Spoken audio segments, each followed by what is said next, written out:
आज बात करूँगा सिर के रोग के बारे में। बहुत लोगों के सिर में दर्द होने लगता है। उसका रीज़न कभी कभार ये होता है कि ब्लड जिनके ज़्यादा बढ़ जाता है तो उनके भी सर में दर्द होता है।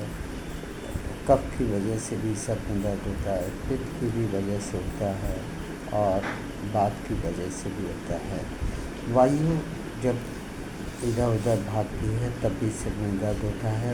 इसका मतलब उसका पेट नहीं साफ हो रहा है तो गैस इधर उधर डिस्टर्ब करती है। कफ की वजह से भी होता है, ठंडक की वजह से भी होता है। गर्मियों में अक्सर लोगों के सर में दर्द होता है। उसका रीज़न थोड़ा सा हल मैं आपको बताऊंगा कि कपूर को अगर वो सूंघें तो उससे सर में समझ में आता है कि गर्मी की वजह से है, तो उसका लेप भी सर पे लगा सकते हैं। कपूर और चंदन को मिला के और उसका लेप भी सर पे लगा सकते हैं।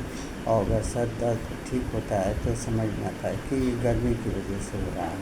लसोड़े का लुआब भी बकाइन की पत्ती पीस कर उसका लसोड़े का रस और बकाइन की पत्ती इनको पीस कर उसका लेप लगाने से गर्मी का जो वजह से सर में दर्द हो रहा है वो चला जाता है।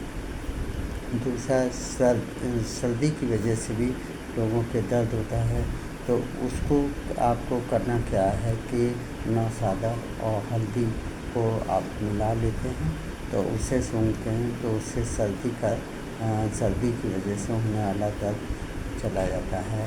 और दोपहरिया 12 बजे जो फूल खिलते हैं उसकी पंखुड़ी को यानी कि घिस के उसमें से जो पानी निकलता है उसे नाक में डालने पर भी सर्दी का दर्द चला जाता है।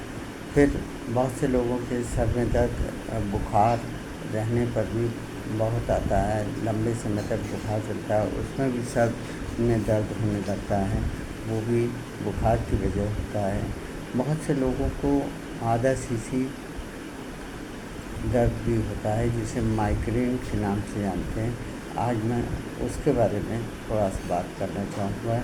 उस दर्द को ठीक करने के लिए मैं आपको एक घरेलू उपाय बताता हूँ कि 11 नीम की पत्ती का रस आप निकाल लेते हैं और 5 लहसुन की पत्ती का रस निकाल के दोनों को आप मिला के रख लेते हैं और जिस साइड आपका दर्द होता है उसके अपोजिट साइड की नाक में बूंद डालते हैं और वो बूंद अंदर तक जानी चाहिए और डालते हैं तो उससे आधा सीसी का दर्द धीरे धीरे आपका चला जाता है।